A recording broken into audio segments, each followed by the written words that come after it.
The crumpled $5 bill felt like sandpaper between Marcus's calloused fingers as he stared at the McDonald's menu, his 7-year-old daughter Emma tugging gently at his worn jacket sleeve. Her bright eyes sparkled with the kind of innocent hunger that cut deeper than any physical pain he'd ever endured.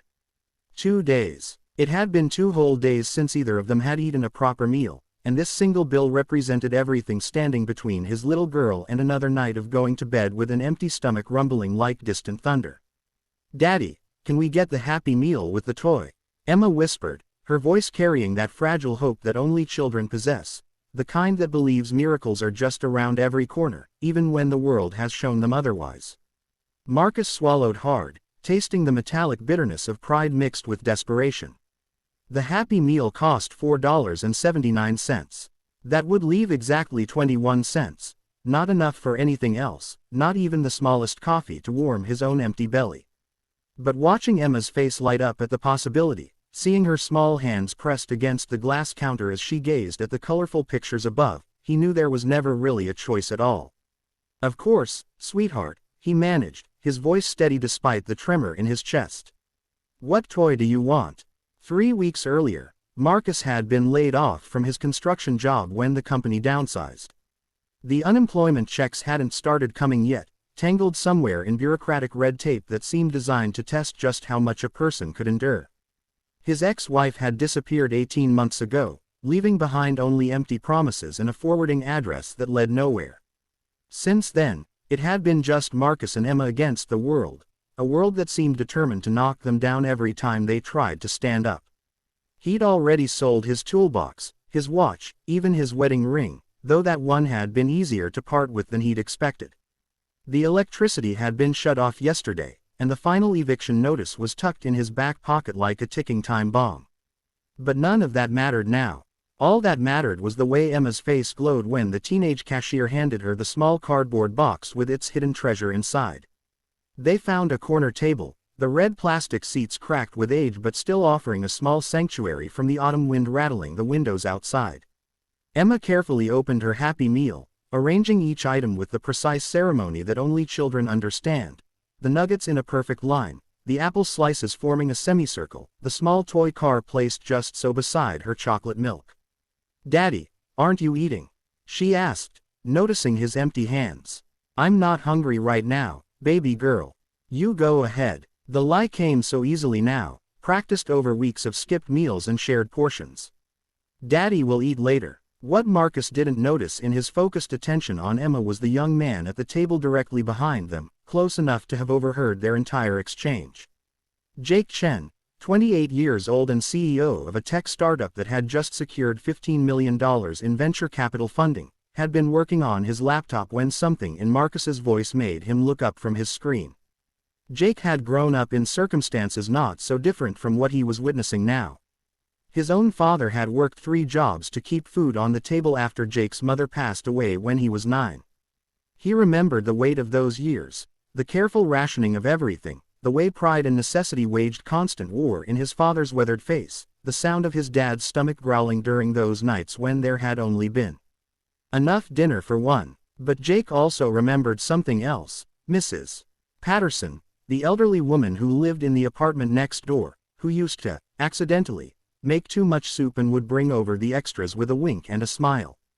"Can't let good food go to waste," she'd always say, though even as a child, Jake had understood the beautiful lie. That simple kindness had planted a seed in his heart, the knowledge that sometimes being rescued doesn't have to feel like charity.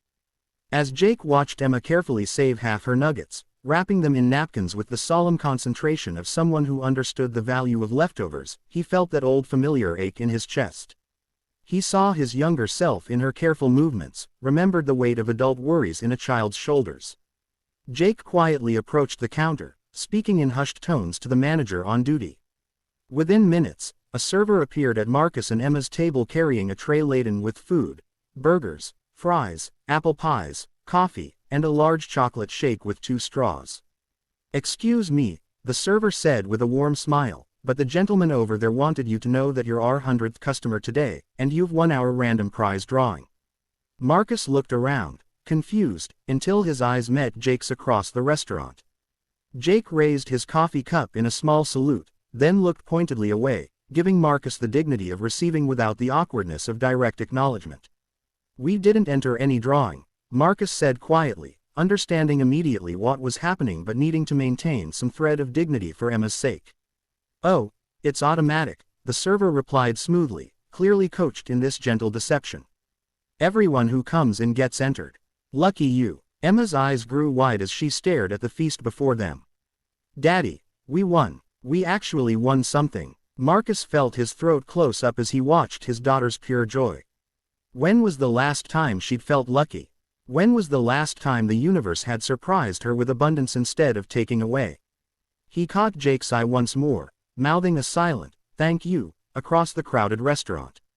But Jake wasn't finished. Over the next hour, as Marcus and Emma savored their unexpected meal, Jake made several more quiet trips to the counter. He prepaid for their meals for the next week, arranging with the manager to simply tell Marcus that he was part of a community support program if he returned. He also slipped the manager his business card along with a note: "If this man comes back looking for work, please call me immediately." As they prepared to leave, Emma clutching her new toy car and a bag of leftover food that would feed them both tomorrow, Marcus approached Jake's table. The young CEO looked up from his laptop, his face carefully neutral. "I don't know how to thank you," Marcus said quietly, his voice thick with emotion. Jake closed his laptop and looked directly into Marcus's eyes. "My father used to tell me that kindness isn't about the giver or the receiver. It's about keeping something good moving in the world. You don't owe me anything, but maybe someday, when you're back on your feet, you'll help someone else who needs it." Marcus nodded, understanding flowing between them like a current. "What's your name?" "Jake." "Jake Chen. And you?" "Marcus." "Marcus Williams. And this is Emma." Emma stepped forward, still clutching her toy car. "Thank you for making us lucky today," she said with the grave sincerity that only children possess. Jake knelt down to her level. "You know what, Emma? I think you and your dad were already lucky. Lucky to have each other. I just helped you realize it." As they walked out into the cool evening air, Marcus felt something he hadn't experienced in months: hope. Not just because of the food or even Jake's kindness, but because Emma had witnessed something beautiful today. She had seen that the world, despite all its harshness, still contained people who looked out for each other. She had learned that sometimes strangers become angels, that pride doesn't have to mean suffering alone, and that accepting help with grace is its own form of strength. The next week, Jake's business card proved prophetic. Marcus got the call about a foreman position at Jake's company's new office building construction project.